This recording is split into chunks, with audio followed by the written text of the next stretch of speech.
Bonjour et bienvenue sur Medi 1 TV. Allègement des mesures de précaution, reprise des vols aériens et retour des Marocains résidant à l'étranger. Voici quelques-unes des mesures prises par le Maroc il y a tout juste quelques semaines face à l'amélioration de la situation épidémiologique au lendemain du Ramadan. Mais voilà que depuis, la courbe des contaminations repart à la hausse. Sur le plan économique, quels sont malgré tout les gains enregistrés?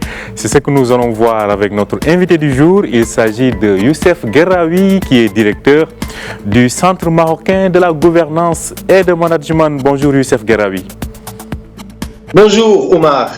Alors Youssef, tout d'abord, on a vu que ces allègements ont été pris pour faciliter la vie, revenir à la normale. Si on peut avoir une première lecture de l'impact socio-économique de ces allègements.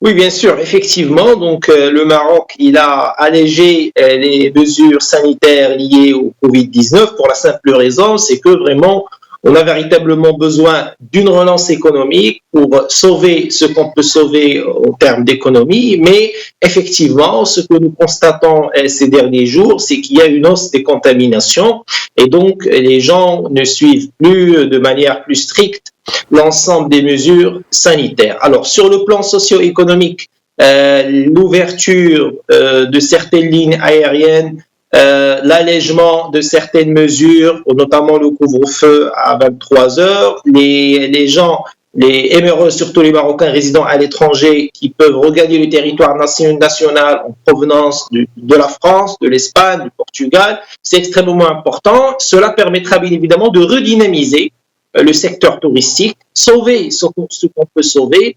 Donc les pertes d'emplois étaient très conséquentes durant l'année 2020 et même pour le premier semestre de l'année en cours. Le taux de chômage aujourd'hui il est très élevé, donc on a dépassé la barre des 12% à l'échelle nationale, sans parler des défaillances, des fermetures des entreprises touristiques et bien évidemment d'autres entreprises, bien évidemment, qui concernent le secteur touristique, ce que j'appelle les métiers connexes, comme les agences de voyage, location de voitures, etc. Donc, on a véritablement besoin de ces allègements pour un petit peu redynamiser l'économie nationale et préparer bien évidemment une relance économique aux marges des prochaines élections législatives de septembre 2021. Mais le risque est là, le risque est majeur parce que si on ne va pas faire attention, donc la courbe des contaminations ne cessera d'augmenter et si on va se retrouver encore une fois dans une crise sanitaire, donc il y aurait un impact direct sur l'économie nationale, sachant que l'économie nationale a été très impactée en 2020.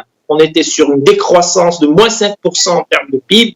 Et je pense que pour un petit peu sauver ce qu'on peut sauver cette année, il faut faire très attention courant cet été. Oui, pour la relance économique, pour redynamiser le secteur touristique, mais il faut rester vigilant parce que le Covid est toujours là et le Delta, il est plus affectant. Oui. Alors, pensez-vous qu'aujourd'hui, s'il y avait encore un choix à faire entre retour des mesures donc, de restriction et poursuite de la reprise économique, aujourd'hui, selon vous, si ce choix-là s'imposait, lequel allait-il être, Youssef Guerraoui? Alors, sincèrement, Omar, on est sur un paradoxe. D'un point de vue, il faut préserver la santé des citoyennes et des citoyens. Et d'un autre point de vue, il faut aller vers la relance économique parce que vraiment, l'économie marocaine ne pourra pas supporter beaucoup plus que cela. Le nombre de défaillances d'entreprises, il a dépassé les 20 000 défaillances. La population active aujourd'hui, inoccupée, il a augmenté de manière exponentielle. Nous avons dépassé les 30%.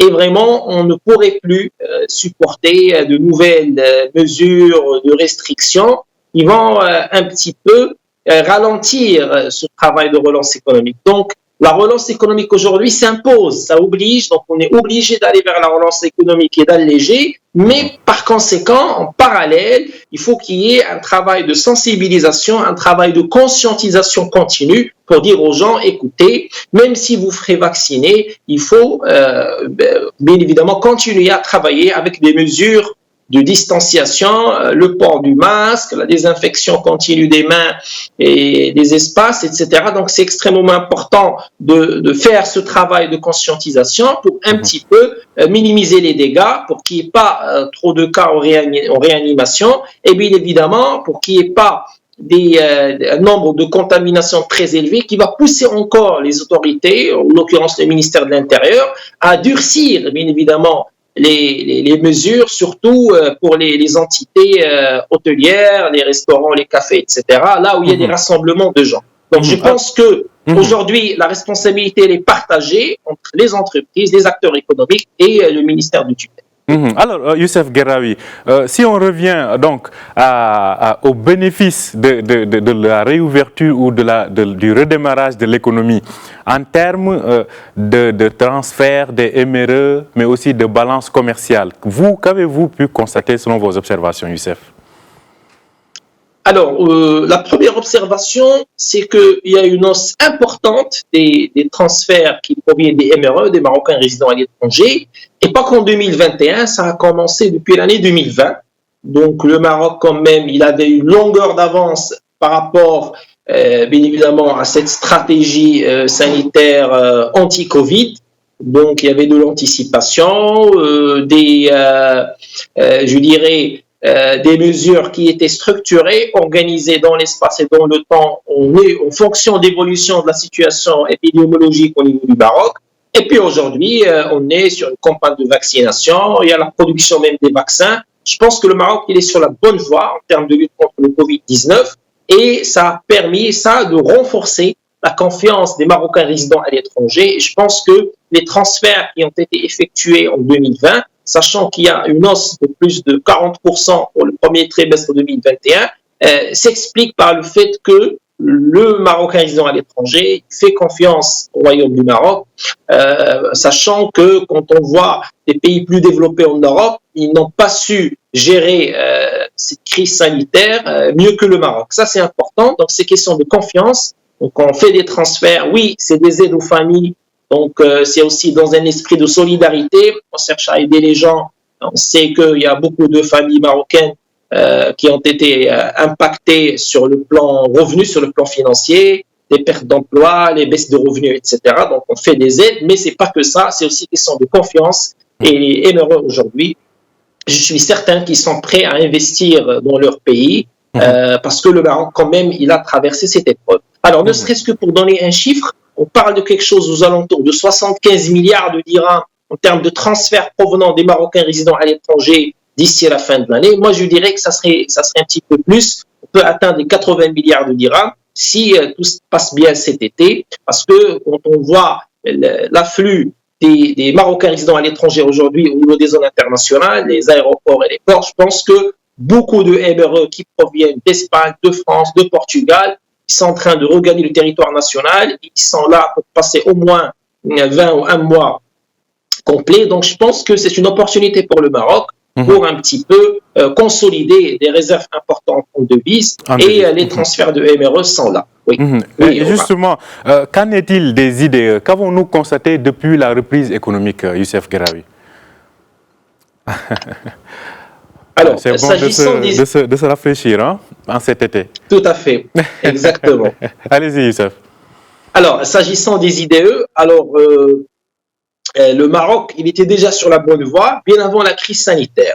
Il y avait un certain nombre d'actions gouvernementales qui encourageaient les investissements, surtout les investissements provenant de l'étranger. Je pense que les IDE aujourd'hui vont reprendre leur tendance haussière en marge de ces récentes mesures sanitaires. Il y a un certain nombre de MRE aussi, et je l'ai dit durant, je rappelle très bien l'émission précédente avec toi, c'est que les MRE, quand ils viennent en été au Maroc, ils sont là pour un double objectif, voir la famille passer l'été, mais c'est aussi des investisseurs, c'est des gens qui sont là pour lancer des affaires, c'est des affairistes, Et je pense que plus on fait de mesures d'allègement, plus on leur facilite la tâche pour qu'ils puissent regagner le territoire national, un bon nombre d'entre eux viennent ici au Maroc pour lancer des affaires, pour investir. C'est une très bonne chose, ne serait-ce que pour créer quelques postes d'emploi un petit peu, pour soutenir l'emploi au niveau national.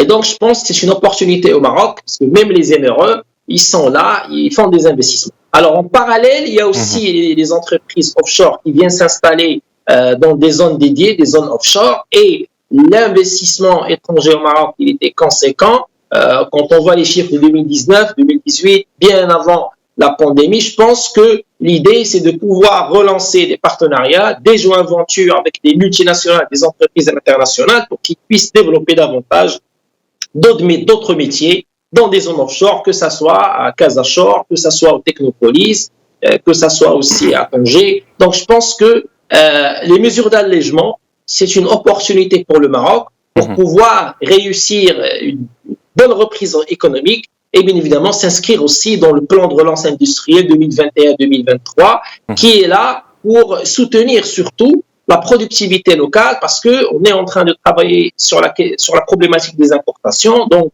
on va minimiser les importations pour booster surtout l'export marocain. Et donc, en parlant de balance commerciale, l'idée un petit peu, c'est de maîtriser le déficit de la balance commerciale qui est un déficit structurel depuis des années et des années. Et donc, cela ne peut se faire qu'à travers le renforcement des exportations, c'est-à-dire inscrire les entreprises marocaines sur des chaînes de valeur mondiales et bien évidemment travailler sur la rationalisation des importations. On ne doit importer juste les matières premières qu'on ne peut produire ici au Maroc.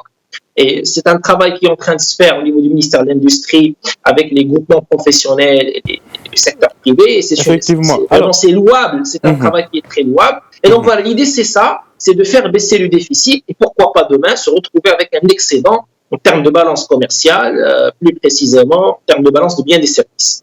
Oui, alors, un autre secteur aussi qui est à observer et à surveiller, c'est le tourisme. Selon vous, sur la base de ce que l'on constate juste là, est-ce qu'il y a une redynamisation nette du secteur touristique? Alors, la redynamisation du secteur touristique, elle est là. Quand on voit le travail aujourd'hui qui est mené par l'Office national du tourisme, donc il y a un travail de lobbying. Bien évidemment, on est sur des conventions, sur des partenariats avec des groupes d'hôtels pour un petit peu essayer d'améliorer l'offre marocaine. Et donc, c'est l'attractivité du Maroc sur tout le pourtour méditerranéen pour proposer des offres vraiment intéressantes aux MRE et même booster aussi le tourisme local parce qu'il faut le dire aussi, c'est que avant la crise du Covid, bon nombre de Marocains préféraient passer des vacances à l'étranger, à l'Espagne, en France, en Allemagne, en Turquie, etc. Je pense qu'aujourd'hui, on est sur une valorisation du patrimoine national. On va valoriser des espaces balnéaires pour booster surtout le tourisme local. Et je pense que c'est une occasion propice pour le Maroc pour mettre en avant toute sa vitrine. Alors, nous avons des zones balnéaires fantastiques, nous avons du littoral. Le plus important, c'est bien évidemment, c'est de travailler la partie marketing pour expliquer, mettre en avant, marketer tous les produits touristiques dont on dispose. Et l'objectif, bien évidemment, c'est encore une fois de préserver vraiment les fonds et que les investissements, ou je dirais les ventes de chiffre d'affaires, c'est pas la devise parce que on achète en local, on n'est que sur le dirham. Effectivement. Mais bien évidemment, c'est-à-dire qu'il n'y ait pas de sortie de devise en fait. Et qu'il n'y a pas aussi de sortie de devise parce que éventuellement, il faut qu'on passe par l'office d'échange pour faire le change nécessaire en euros ou en dollars pour partir passer des vacances à l'étranger. Effectivement. Je pense que le faire ici au Maroc. Une dernière question, Youssef Guerraoui. Aujourd'hui, sur la base des prévisions de croissance, on table sur un taux de croissance d'au moins 4% à 5% pour l'année en cours. Est-ce au cas où on se retrouve encore avec des mesures de confinement et d'arrêt d'activité économique? Selon vous, quel risque d'être l'impact sur toutes ces prévisions de croissance et de développement économique? Alors, à date d'aujourd'hui, la croissance marocaine reste toujours liée aux précipitations. Donc, le PIB agricole, il continue de peser. Donc, je pense que faire une bonne récolte céréalière permettra au Maroc d'atteindre un taux de croissance de 4%.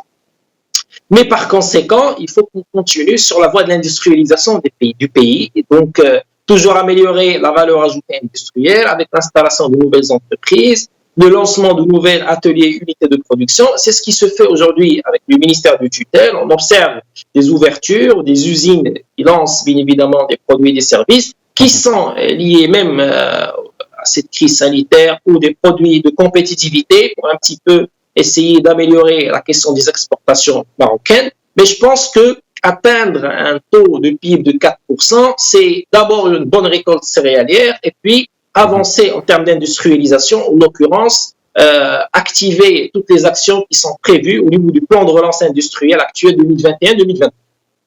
Merci beaucoup, Youssef Guerraoui, pour tous ces éclairages. Je rappelle que vous êtes directeur du Centre marocain de la gouvernance et de management. Merci d'avoir accepté notre invitation. Merci Omar pour l'invitation et à très bientôt. À très bientôt. Très bonne journée à vous et très bonne journée de nous avoir, à vous aussi, chers téléspectateurs. Merci de nous avoir suivis. Je rappelle que vous pouvez retrouver cet entretien sur notre site www.medianews.com. Très bonne journée et bonne suite de programme sur Média TV.